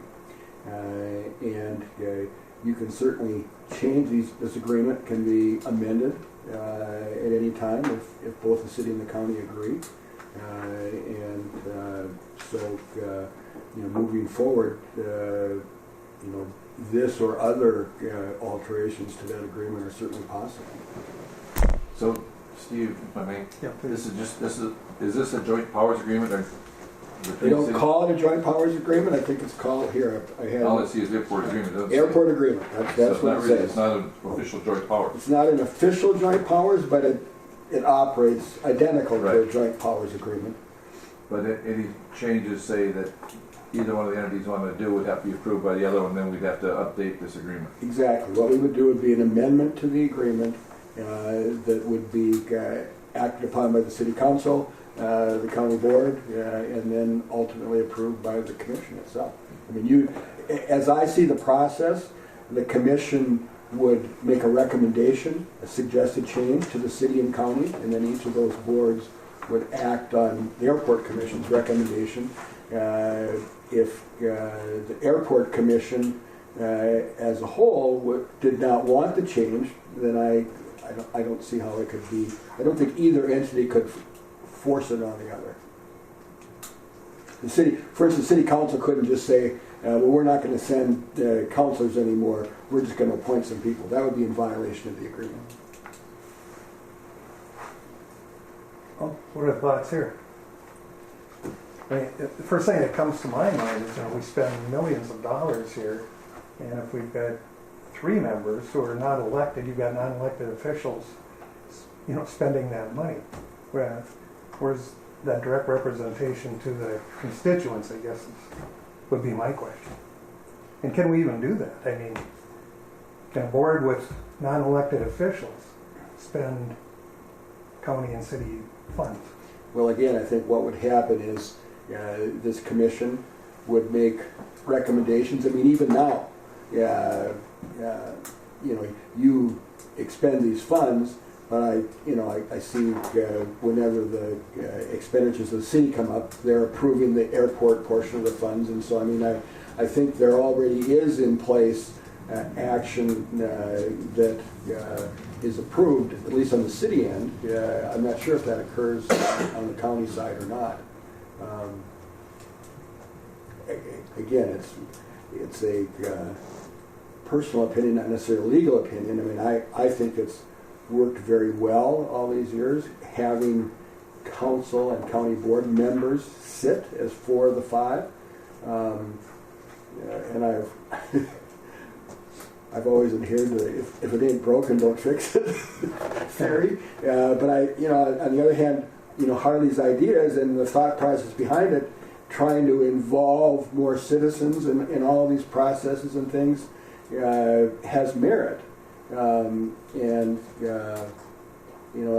Another potential possibility is you could have ad hoc members that didn't necessarily have voting authority, but the city or the county could appoint ad hoc members that participated and provided input, attended meetings, did all those kinds of things, but weren't part of the 5 voting members of the commission. There might be a way to accomplish what Harley's trying to do, as I understand it anyway, without removing that direct elected official authority. Go ahead, Harley, please. Well, first of all, I'd like to point out that this was an idea that came from me, but the council supported at a 5-0 vote. So this is not coming from me directly anymore. Now this is coming from the city council as a whole. And if you read the letter that was provided to the board, I'm not asking to remove any elected officials. What I'm saying is to give the opportunity and making it mandatory that one elected official gives that fiscal responsibility back to their board, whether it's the county board or the city council. So I'm still suggesting that we have one representative from the county board and one representative from the city council, but giving the opportunity of the county board and the city council to appoint anybody else that they so choose. The county board would be able to still appoint 2 county board members. The city council would be able to appoint 2 city councilors. But in the event that we have somebody that is more apt to be a better candidate for this board, in the room right now, I think we have somebody that is more knowledgeable on airport operations that lives in the city limits in ex-councilor Brian Briggs. So I'm not suggesting that we don't have direct representation of our parent organizations. What I'm saying is to be able to give a secondary option. We will still have somebody reporting back and having those fiscal responsibilities to the parent organizations. But secondly, as we went down this road of bylaws and looking at everything in the city from our fire civil service, police civil service, and all of the other bylaws that we have, the airport agreement is 22 years old, and we've had other issues in the last 5 years that come up from time to time through the city, which are affected by bylaws, and that's one of the ones here. If we were to update the airport agreement over time, there's some things in sections 3, 4, 6, and 7 that really would have to be looked at and just updated for an agreement that is 22 years old. In section 3, specifically what we're talking about right now is how we choose the members. That's two county board members, 2 city councilors. I would like to see it as 1 county board and 1 appointment, very similar to how Paul is in here. The city council would have 1 appointment, 1 city councilor and 1 appointment, very similar to how Paul is in here. In section 4, there's a section about the contracts, which we had a contract today. The contract has to be approved according to this, and I don't think it should, but it's just outdated language. The very last paragraph of section 4 in the powers of the commission states that all contracts of this board have to be approved by the city council and the county board before we make any motions on stuff. It's just an outdated document. Then you get to section 6, which states that the commission shall not itself levy taxes, which would be a taxing district, which we all understand we're not a taxing district, nor do I think we should be. But it also says that you cannot borrow money. Essentially, this board, throughout the entire process of what we've been doing with these projects, has been borrowing money from the city, and we're incurring, our CFO figured out that we're incurring about $36,000 worth of lost revenue because we're holding all of the money and we're dispensing all the money before we get refunded. And that's coming out of the city coffers basically every time that we have to do these large payments before we receive the monies back. So I'd like to have section 6 looked at. And the last one would be section 7, which says that the city has to be the sole treasury for the airport commission. And this comes up every year that we do our audit, that this is an issue that we are expending city monies for the project, and I think it should be very similar to how the city and the county worked with KEDA, where they come up with a budget, the city and the county both kick in the money to KEDA, and they write their own checks. And that way we no longer are incurring all of the costs for this entity. I mean, we get reimbursed, I'm not saying that, but I think that that $36,000 that the city incurs every year of paying the bills and having come back and forth, and this isn't a short-term fix, this is a long-term fix, but I think it's something that we definitely have to look at when we're updating bylaws that are 22 years old. And that 36,000 is going to be a lot more this year with the runway project. Yes, and in 2020, I believe it's 2021, the city may have to take out a loan to cover the costs of the airport board. And so then, in addition to taking out that loan, we're going to be paying interest on a loan that we have to take out to cover this board's costs. So it's just one of those things, just the city wants to continue working with the county. We very much understand how important the airport is.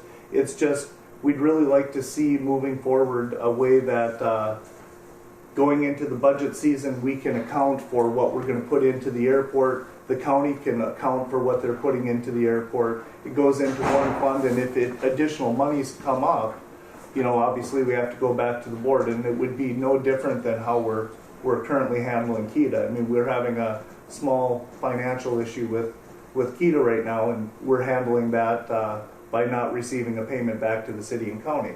But I just think that long term, we need to figure out how to handle some of these things so that neither the county or the city are having a higher financial restriction than the other. And hardly, and some of this I agree with, that, about carrying the burden of that. But the last 3 years, we've incurred huge amounts of dollars we've been spending on capital projects. And I think moving forward, once you get through this airport, or the runway reconstruction, I believe some of that's going to change. Mm-hmm. At that point, we need a discussion how we're going to get through that, and that's fair discussion. Mm-hmm. But as we get through this and that's construction is over with, I think our airport budget, which is we pay forward, you pay forward, pretty much should cover everything that's going on. I would hope. I mean, we're going to have small, stuff on the runways that we have to take care of, but we're not going to be spending $50 million in the next 3 years once we're through with that. So. I understand what you're saying. I completely get that. But this is our guiding document. If we can't switch the finances when things are going smooth, because you're absolutely right, within 3 years, this will be done, everything will be going smooth. But what's to say in 20 years, another 30 years, we have to do it again.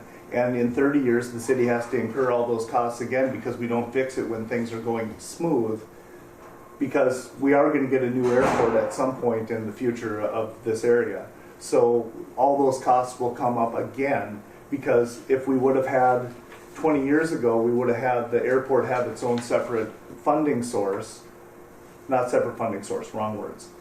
If the county and the city both gave money to the airport commission, the airport commission wrote their checks, and we knew what those numbers are, the city wouldn't be incurring those financial hardships now. So I understand your point, but we're looking for the future. I understand. Yeah. Go ahead, please. Mr. Chair, yeah, the agreement does have language that says it's supposed to be reviewed every 5 years. My suspicion is that has not occurred. And a number of the points that Harley raised, I think, should be, it is outdated, should be updated, and to Brian's point, maybe it works better if there is an official joint powers agreement that kind of alters the fundamental structure, can still be a 50-50 thing with the city and the Absolutely. county, but I would definitely agree that at a minimum, this agreement should be updated after a review. I agree. That's it. And I think it should be an official joint powers. I mean, but as far as the city's request, I mean, I as a member, and you have the ability and the right to make any request. And I don't see what they're asking. Would it first request from the city come to this board, or would it go to each individual city council and the county board, whether we agree to a request of change? Well, I think the airport commission would act. You've got the letter from the city. We would have to propose. Yeah. So we would have to agree or disagree, and if we agree, send it to both city and county and have those. That would be my suggestion, is that this commission take action and consider the agreement, and if the recommendation is that we have an official joint powers agreement, and these are the terms, then it could be approved by this commission as a recommendation to the city and the county, and that's the process that I would envision. So I would just, if the city was requesting that, form a request to this commission, and we would act on it. Yeah, so. you could put together a committee or whatever to come back maybe at the next meeting with recommended changes to the current agreement, and then take action. Because I remember, Mr. Chair, if I can, a few years ago there was some discussion on some taxing districts and all this, and it kind of got really messy, and there was also people saying, well, why don't just one entity pull up and let the other one have it? And that was kind of thrown around once in a while. So, that we don't want something like that to happen. But I think you're well within your right to petition this commission for a change, and we'll vote on it and discuss it. You go way back into history, this was a city airport, and the county was requested to take part because of the expenses. And so that's how it got started, and I think all the years, but I remember Sam Beck and the crew. Nesbitt was here for a while. Yeah. And but you didn't have those big financial obligations that we're seeing today for what we're doing. I mean, I agree with that. Could be a better way to handle that. I don't know that I'm comfortable changing the makeup of the board of directors because I'm a big believer you need elected officials there. This group, all the years that I served with Bob, 28 years, it was never a time when we didn't allow people in the audience to participate. So I don't know that even needs to be formal. I mean, we've had a couple of people show up for every meeting since I think I started. Virtually every meeting. I mean, there's a few they missed, but so the people that are interested, I think, do come here and participate. So just my thoughts. So, but yeah, I mean, it hasn't been looked at all these long time. I agree. We can do that. But again, I think that I don't know that we're going to come back with a recommendation a month. You got Christmas and everything else here. That's a pretty short window to take on something this big, in my opinion. But I think we could get started on it and get something, going. It's a process, and again, I've heard the taxing district being kicked around, and I don't agree with that. I don't think that that's the best route we need to go to. I like the working relationship that we have with the county. The city and the county doing it 50-50 I think is fantastic. But I would like to see, even if it's a small group of this board, move forward and do a bylaws, joint powers agreement, come up with what works for both of us. And again, my thought is the city's position is not to get rid of elected officials. It's giving the opportunity for the parent organization to appoint who they like. And even when this was originally formed, they had that thought in mind because we have one at-large member as it is. So the only change that I see, and I see it all over in different communities, is still having that representation, but allow people that are a little bit more knowledgeable than a barista who works at a coffee shop about an airport to sit on this board, because this is important stuff, and I think we need to have the smartest people in the room when we're dealing with this stuff. And I know that we have those in our community, and I think it makes more sense to have one of those people sitting at this table than me. You're pretty sharp, barista. But according to the agreement we have now, you have that right to come to the board and petition to make a change? Yep, and so... whether I agree with it or not, I mean, I support you to be able to ask for that change. So Kyra, I'll work with you. We'll, we're not, like I say, we're not going to do this in 1 month. That's just not going to happen right now. But put something together, I think, for our next board meeting and how to proceed. How would that be? Is everyone okay with that? I'm fine with that. Yeah, and that's a concern that you had, and we talked at the KEDA meeting, is the fiduciary responsibility of these amounts of money to be expended, and it has to essentially fall back onto elected officials. That's kind of the way it has to be. Yep. All right. So okay. So anyway, I'll work with you on that, and we'll bring something back to the next meeting. How's that? Okay. All right.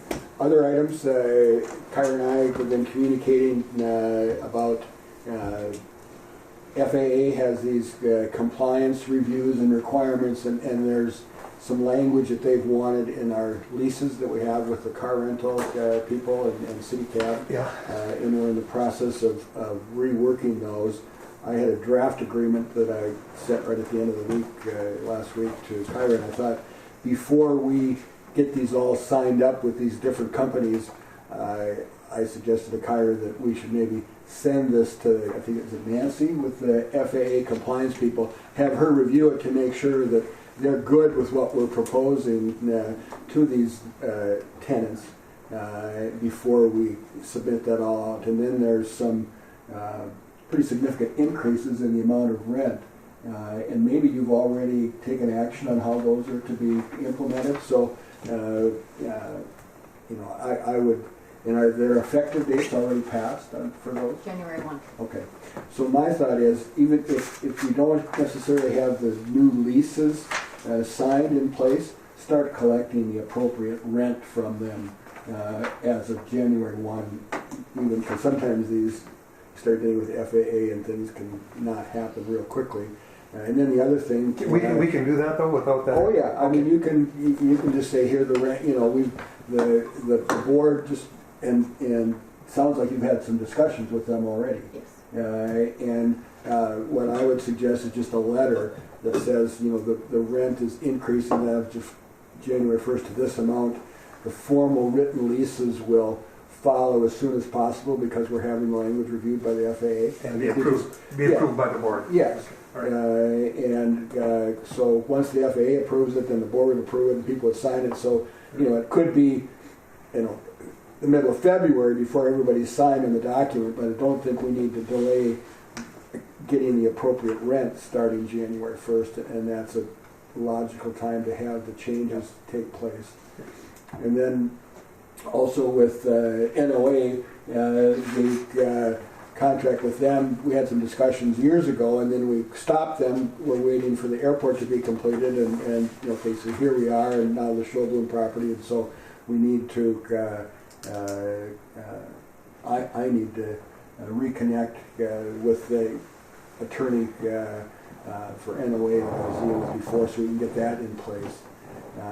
And then I think the other thing that we're working on is a new lease agreement with Kita and your position there, and what those amounts and costs are going to be, and so I will attempt to work through with Kyra and hopefully have as much of the stuff done as possible.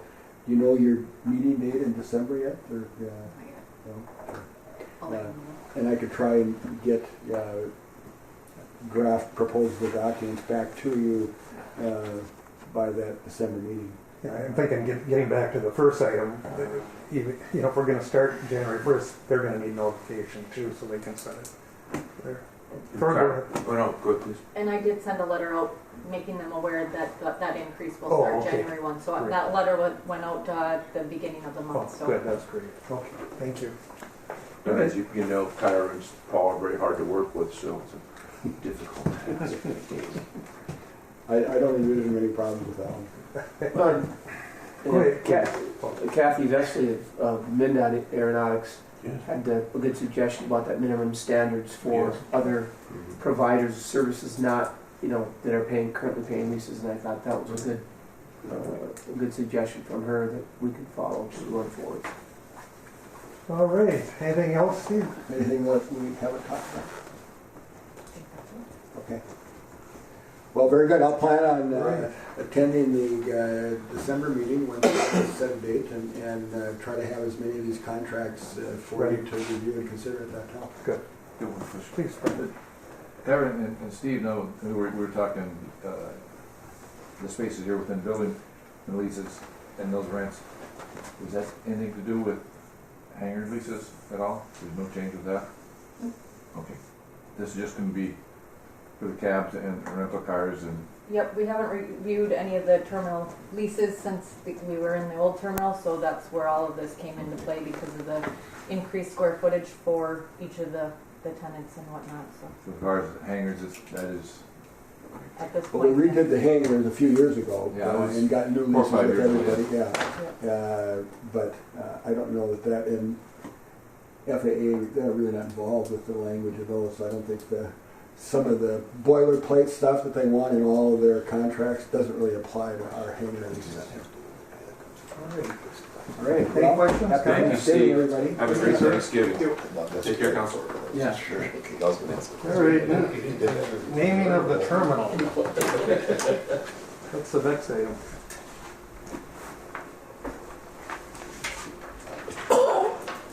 Well, maybe I should lead that one off. I don't know. I can. There's been discussion, amongst the board, beyond the board though. I mean, it's even within the community. We built a new terminal here, and the thoughts of naming it, and certainly, at least in my opinion, if we were to do that, that honor should go to Robert Anderson. I mean, everyone here who worked with him knows that, but all the years I worked here, I can't even tell you the things he went through to get things done for this airport. The travel and the inconveniences, and he was just a tireless supporter here. There was some talk about naming just this office as I understand it. I haven't talked to anyone except, I had seen that somewhere and talked to you guys, but to me, no one sees anything down here. To me, it would be kind of like, what's the point? If we're going to do it, it should be, in my opinion, Bob Anderson Terminal. We've got Inerson Field. I mean, there are reasons for it. I can tell you how many years this airport has been here, since the 40s, Dory? 48. Since 1948, there are two giants from this community related to this airport, and they're Francis Inerson and Bob Anderson. That's my opinion. And to that end, I mean, I would think we've just built this new terminal. Bob worked tirelessly on that, and not only on this, but through all the years. And his death happening right at the end of the project, I mean, to me, it just it would seem like an honor. I would certainly support the name this after him. That's just where I'm at. I haven't really talked to anybody about it. So. And what are the thoughts of the board here? Mr. Chairman, I'm not opposed to it, but I'm just wondering if this is the time to do it. Should we wait until the runways are all done and this whole project that he started is finished? It's just a thought. I don't know. There's a lot of work to be done yet, and I think once it's all finished, it's going to be a whole lot different looking airport than it is right now. And I don't think, this came on the agenda. I'm not saying that anyone's got to make a decision today and we can get it out here, but I just wanted to let you know where I'm coming from anyway. And your points are well taken too. We've got some more work to do here. So. Mr. Chairman. Yeah, please. I think it'd be very fitting to have it named, for sure. If you look at the other terminals, Duluth is James Overstar Terminal. Yeah. The two terminals in Minneapolis, you got the Humphrey Terminal and the Lindbergh Terminal. They're named after people. I think it'd be very fitting, especially with what you brought up, the number of years Bob has worked tirelessly for this. It only makes sense. And you look across the country, they're all named. LaGuardia, O'Hare, I mean, those are all named after all airports. It seems like you have a name to them. I just kind of agree somewhat with Walt. The first time we've seen that, and I think there's a formal proposal, maybe next meeting, next quarter, or somewhere in there. But I think to do something back today, I think would be a little bit quick. And I think if we put it out there, we may have some community comment feedback. Like that. I think we need to put that out there and then move forward one way or another. Yeah, to Walt's point, when the runway is finished, you're probably going to have some kind of an open house type event, and you could do it at the same time. You name the terminal and all that, the whole terminal, runway, everything is complete. It would be a fitting time to do it. I don't know if we need to wait 3 years, but I think we need to, put it out there that this as a proposal, we take some public comment on it, and then the commission can act. I agree. I just think Bob's years of service and his commitment and passion went beyond what people just that are sitting on this table. I think he had a vision and really was the driving force behind that. We even have an article from Cassandra Isaacson in our packets today, and I think not just here locally but throughout the state, Bob had an impact on aviation. So I think it's fitting, and I agree with the other sentiments that we discuss it today, and as we move forward, find an appropriate time to. But I agree, it's fitting. Okay, anything else? All right, well, we'll leave that item then and bring it up later, maybe as construction, whatever. All right, we'll move on then to the secretary's report where we get our real information here. Whatever you want to do, Tara, that's relevant. Well, I didn't want to patch you. No, that's okay. No, seriously. I just went to the most important person. Yeah, the brains of the operation, definitively, yes. Not a whole lot. I just have one. The employments are in your packets. They were down just slightly last month over last year, but still trending very high over last year in the total. For marketing, I received an email from Roxanne at CKDR in regards to the airport's ads that are expiring on December 4th, and wondering if you'd like to extend that. The cost for doing so, let's see, for the radio would be $2,760, and then the digital ad is $2,303.38. She did send me some analytics of the digital ad piece. For the past 2.5 months, CKDR website had 359 clicks, and CFOB had 30. They're thinking that the lower clicks on the CFOB ad are due to that site just getting up and going, so it's a very new site, so they're hoping that is increasing every day. But we do have money in the budget to continue with these advertisements. So. All right, everybody okay with that? Anything else, Karen? I'll just need a motion to proceed on which. So We've got a motion. And a second. Any discussion on that? All those in favor, signify by saying aye. Aye. Opposed? Motion carries. That's all I have. All right. Mr. Thor. Thank you. Yeah, a lot of my detail was covered as usual through the body of the meeting. Transitioning to winter is always a challenge. Snow removal, we're going through that the wet slash higher moisture content snow. And that may start for serious on Saturday. Yeah. So we're back in the snow removal mode and doing the best we can. I have shared in the past that when we built the new terminal building and relocated the antenna for the ASOS system, the Automated Service Observation System, which is provided by NOAA, which transmits the signal and also on phone line for pilots, particularly 121 air carrier pilots. It's a requirement for an airport that doesn't have licensed observers. Last week we worked with the NOAA folks, and we provided a bucket truck and a couple of our staff members a new antenna, new wiring, etc., etc. And unfortunately, it just got worse. So I've been in contact with the problem. Became worse Sunday morning, actually contacting them as soon as possible, working with them now. So we're working on to resolve that issue. It needs to be resolved. Right now, the range on that is less than about 3 miles from Airport Center, which is unacceptable. So it's through a chain of communication links. The aircraft are still getting the information, but they're just not getting it in a timely fashion. So it looks to me like we're going to have to do some type of major change. Antenna relocation, possibly. We've tried filtering it. Power part of that? Yeah, power. We brought the power down, etc., etc. When we bring the power up, overly simplified, what happens is that we're bleeding into other frequencies. So when you're close to the airport and you're transmitting or receiving a 22.8 or 20.9, very important frequencies here, the ASOS frequency is bleeding onto that, and you cannot. It's an LP. You can't hear it. Okay, so we're working on that project, and we'll get it done. Last month, I went to the LASAC meeting, which was hosted by the MAC folks. It was very nice. Kind of segued into discussion regarding Bob. It was a reminder to go to the meeting and to hear about Bob's history and the folks and the people involved in aviation in Minnesota and the Midwest. And it's very interesting that everyone in the group knows how much he did, and they're realizing that not just locally for aviation, but literally state and Midwest United States, what he did is incredible. It was fascinating. It really was.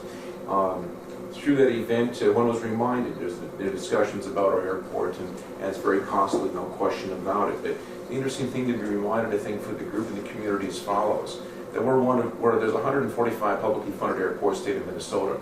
We're one of only 9 in the total state of Minnesota that has scheduled carrier service.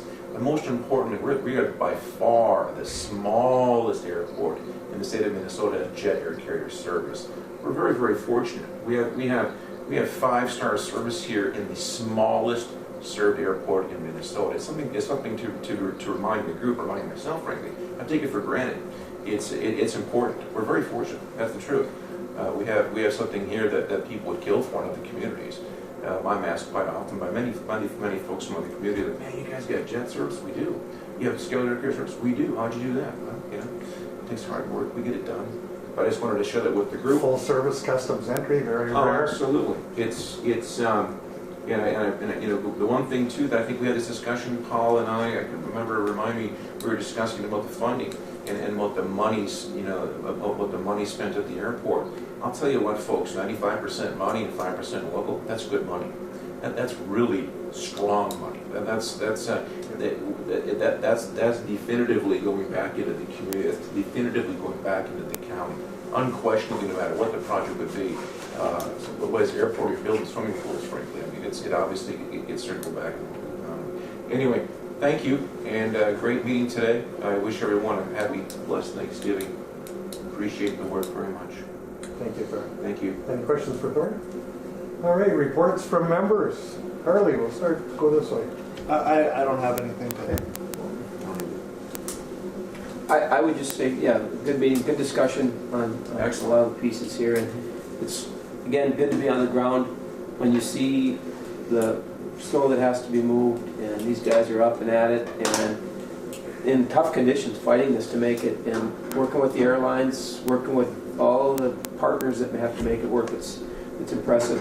The other thing I would just, to Harley's piece about, just sitting on this board, it's amazing, like a lot of things in this day and age, the complexity around airport financing, the bureaucracies, dealing with the bureaucracies, and I just hats off to Kyra for, she didn't have a lot of direction coming into this.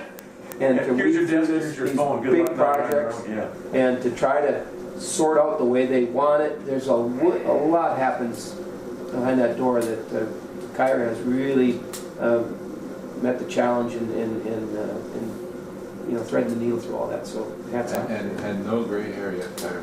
I don't know how you do it. I get my hair done today, so. Brian? No, just kind of echo what Thor said, and you look at the amounts of money, and it's been hard work for a lot of people, but it's also, I think, federal people and state people recognize this community and how important the airport is to this community and the state of Minnesota. So, I mean, it's hard work for everybody.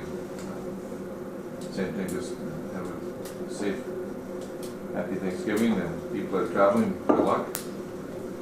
And it's not going to get any better on Saturday, Sunday, so we're in for a tough couple days. And I was out here at the airport on Monday morning when we had the key meeting, and I just called Thor, his group was out there, and you could hear every piece of machinery running. But just the pressure of a human footprint, you couldn't get it up. So, it's a lot of work by people. It's all teamwork. Anyone, please? Just a few things. Piggyback on what Thor talked about the ASOS, just to clue you in on how important that is. That thing goes down. The airplane is sitting here. They're in a cloud in the sky. They ain't going nowhere. That pilot says, I know it's clear. He says, but I can't do anything until that ASOS comes back up. And that means calling down to Duluth or whatever, and they got to reset it from down there, whatever it takes. It's a very important. So then they just sit here, Brian. They just sit here. Or they turn around and go back. They will not move. They won't land either, will they? Nope, and they won't come here, right? And then to Kyra's point about employments, a lot of people are inquiring about Sun Country. There's no flights planned for this fall. I think Kyra made the phone call to Sun Country, and here they thought that our runway is under repair, that they can't get their 737s in here. So it's important that somebody from this board is in communication to Sun Country to let them know when these projects are finished or whatever, because we probably lost 2 or 3 flights to Laughlin. From misunderstanding. Yeah. People were complaining that people were calling there and saying, hey, sorry, we don't have any scheduled, but never gave a reason why they weren't scheduled. So people were going to Hibbing and Bemidji and catching the flights out of there. And it's a good point, because even through all the NOTAMs and all the information systems the pilots looking at, we literally took it for granted. We thought, well, they're going to see that the construction's done. Everyone else knows, right? Right. Fascinating. And then I just have to give kudos to Thor and his group. Oh. No, when I made the call last week, hey, are you done over here? Jake came over, finished that our ramp, brought the sander over, got it sanded. That's critical for us, as far as being able to move our equipment around out there without sliding all over the place. Thank you. So we just appreciate. I know you had some turnover with help, and you got some good guys there. So. I do. I've got a really good team. Thank you. Brian, just from an operation side, are we getting many delays? Are things staying pretty much on time with the weather and some of the other technical issues? Has it been pretty good? From our end, it's never our end. It's what's going on in the city that, you know. That's the other thing. I mean, the public has to understand. Sometimes it's not People here. don't understand that, you know, they come in late, we turn around and we get them back on time. Yeah. But then they'll go and because they were a little late getting here, Sure. air traffic down there in the evening backs up. So we put them out and we get a call from the pilot, well, we're going to be sitting here for half an hour. Last week I had him, he was going to be on a 20-minute hold. I had just de-iced him. He came back, said, I'm on a 20-minute hold, I need de-ice. Thor got the guys back over. I had to de-ice it, anti-ice it, you know, and that's expensive. And he turned around and went out, went to the end of the runway and took off. So things changed even for him, where he thought he was going to be on a 20-minute hold. You know, he come back and we did him and they released him to give him, so he'd be, the anti-ice is what gives him the hold time. He ended up taking off right away anyway. So it just, things change down there by the minute. And what else can happen is that we can have the departure services at an acceptable level. And exactly what Brian's saying is that we'll get them out of the gate on time or maybe a bit late. And we've done our work and we're patiently waiting for them to depart. And they, for the sake of the conversation, 20, 30 minutes into a serious snow event, we can't let them go. So we got to send the aircraft back. I got a call from the pilot last week. There you He's sitting go. in Minneapolis. He just got out. He says, you know, what's runway conditions up there? Right. I said, hey, we got them plowed, the ramp, they're clearing the ramp right now, and you're good to go. He says, well, thank you. We'll take the, you know, they had 2 passengers. He says, the crew and the 2 passengers will be up in an hour. Yesterday was a good example of that. I mean, the snow was right up to us, and everyone else was, you know, so. Oh, we're so blessed. It's different Stuff going conditions. south, it's beautiful. Yeah. Carol, any comments? Anyone else? Carol, what do you got? She'd say something bad about me. I don't think I'm going to keep that. I tease it. The rose between 2 thorns. There you go. Anybody? All right. Everything looks like mine. You can't Well, read from my mine. standpoint, I want to thank everybody. Thank you. We set a date for December. I can't remember. What do we do? Better, Kyra? We better set one. I don't remember. I'm gonna be a little tough because Yeah. we had a tough time getting the Holidays. meetings. So. Yeah, holidays. That's right. What works for SEH too?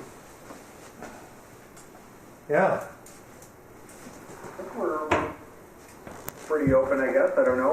What do you got in mind? 25th? That saves stress. Bring the eggnog. How about that? I like that. Well, Kyra, we scheduled Kita's on the 23rd, right? Yes, we did. It's hard to piggyback because it gets kind of long. But, What about the next? I mean, do we have to do it? We can, or we can go the 30th, or it does not matter. So, you know, if we did the 23rd, it'd just have to be in the afternoon. So we do the 30th? That worked for me, wouldn't it, Carol? The 30th? Yeah. Yeah. It doesn't work for me, but I'll make Does that work for you guys, the 30th, Sean and team? Yeah, the 30th that works. 30th at 8 Yeah, a.m.? that should work. All right, 30th it is then. You look funny on the screen, Sean. What's that? You look funny on the screen. It's the glare off my head. I apologize. I was going there. He looks like a movie star. 8 a.m. then, right? All right. Thank you. All right. Happy Thanksgiving down there, Happy guys. Thanksgiving, guys. Thank you very much. I know. Take care of you guys. Okay, we need a motion. Sure. We've got a motion to adjourn in a second. All those in favor? All right. Opposed, motion carries. Thank you, everybody. Thank you.